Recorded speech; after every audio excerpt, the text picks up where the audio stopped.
Hi, this is Jeff with Cloud NC.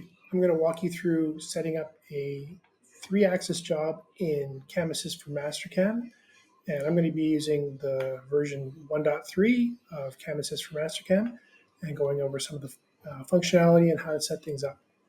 So I've got on screen here a version of a part in a vise. So I've merged that vise into my part.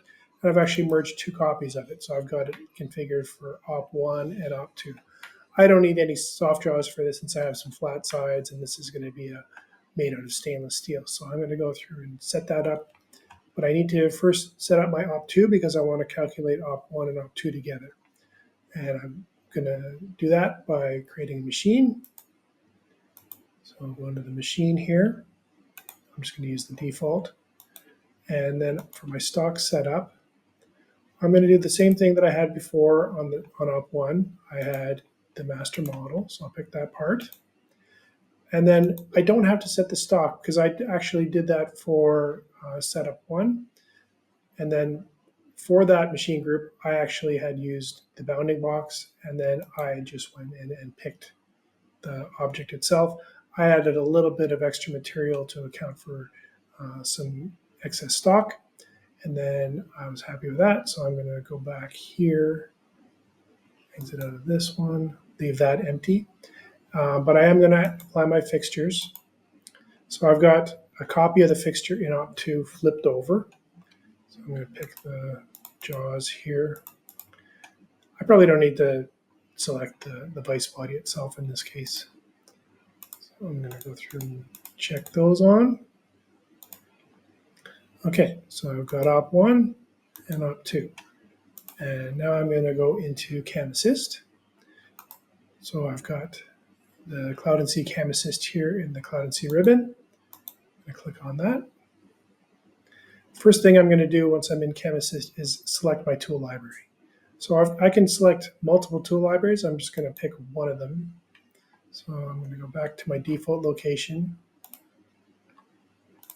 Users, public documents, Mastercam 2025, mill, tools, and I'm going to use the Cam Assist inch library. There it is.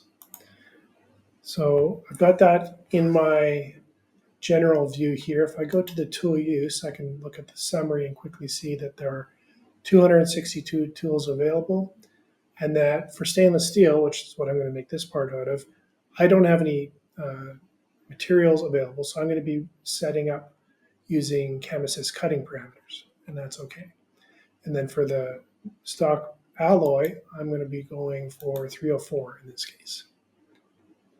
So the setting up the material and then the alloy, that's new to this version of Cam Assist. And then I've got the library defined, 3-axis part. Op1 is from the top, op2 is from the bottom.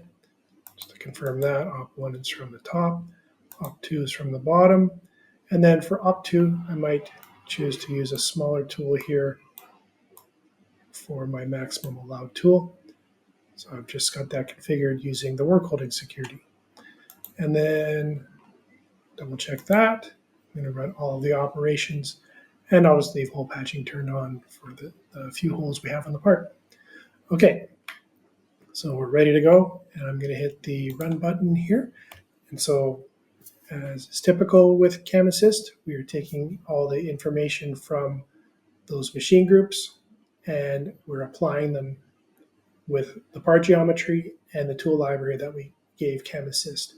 And it's going to be comparing those features and geometry features that are in the part to the geometry and the dynamics of the tooling available and the material characteristics from that stainless steel alloy that we chose, and applying all of that to the tool path through its artificial intelligence, and that's operating on the cloud. And then once all of the strategies have been defined by Cam Assist, it will then send mapped strategies, mapped toolpath operations back to Mastercam directly. So that'll take a bit more time here to process over the cloud. I'll probably speed up the video at this point and join you again once that's finished.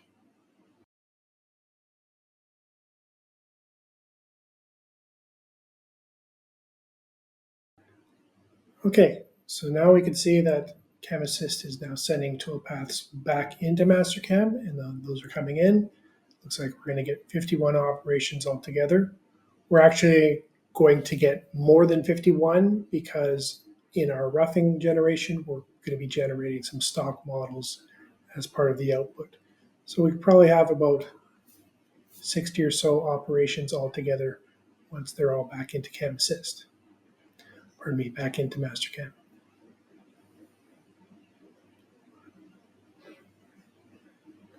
So again, we'll skip ahead slightly. Okay. So we've got 51 operations, machining 202 of 219 surfaces. And then we have the option now in this version of Cam Assist to create those toolpath operations, to generate them in Mastercam, or to skip. So I'm going to hit no, so that I'll just have my dirty operations here in the queue. And then this gives me the ability to examine and interrogate the toolpaths without having to wait for them to be calculated 100%. So I can see things like those stainless steel parameters. Let's check out one of these flat roughing operations, for example. I come down to the cutting parameters. Let's see here that there's my stainless steel 304 showing up in the material and the parameters that I've got established. I might look at chip load, for instance. So I'm about 3 thou there for chip load. It's probably decent, so I'll keep that.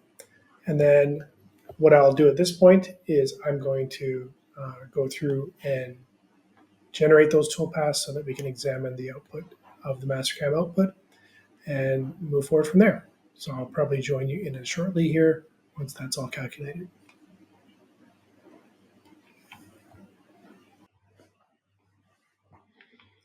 Okay, so I've processed all of the toolpaths now, generated them all. I'm going to close the multi-threader, and I can see, let's look up to our first roughing passes here in op1.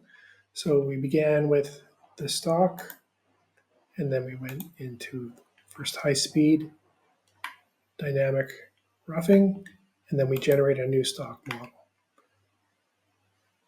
And then we do our next OptiRest and a new stock model, and some more cleanup and a new stock model. And then we have our flat operations, doing the pocketing in there, mostly using 2D area mill.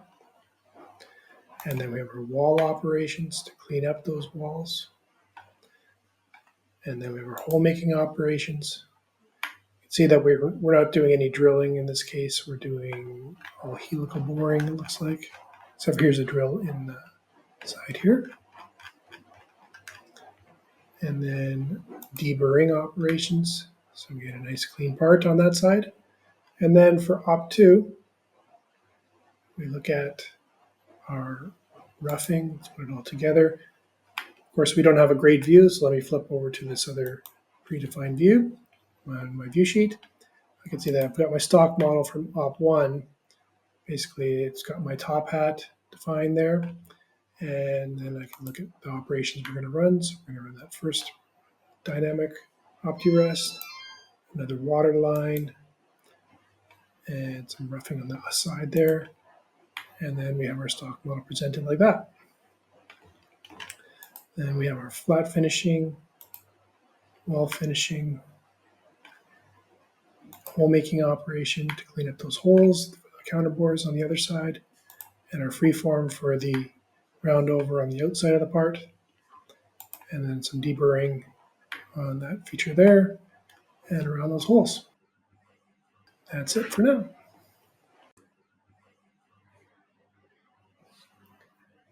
So now that we've got our toolpaths and we've looked at them, we can also go in and verify the feeds and speeds. So for instance, we could go in and open the parameters in Mastercam and make any adjustments there that we might want to. For instance, on the depth or the linking parameters, we could check those variables.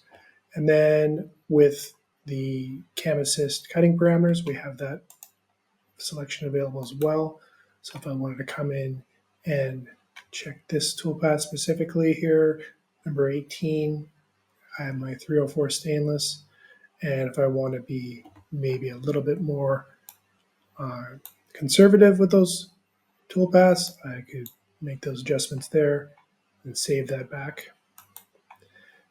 And that all went through on toolpath 18. So from here, I'm ready to send that out to my post processor and produce the part.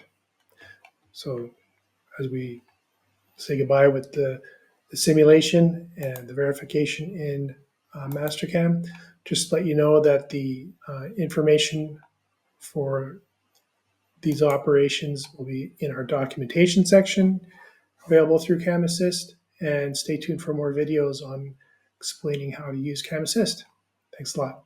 Have a great day.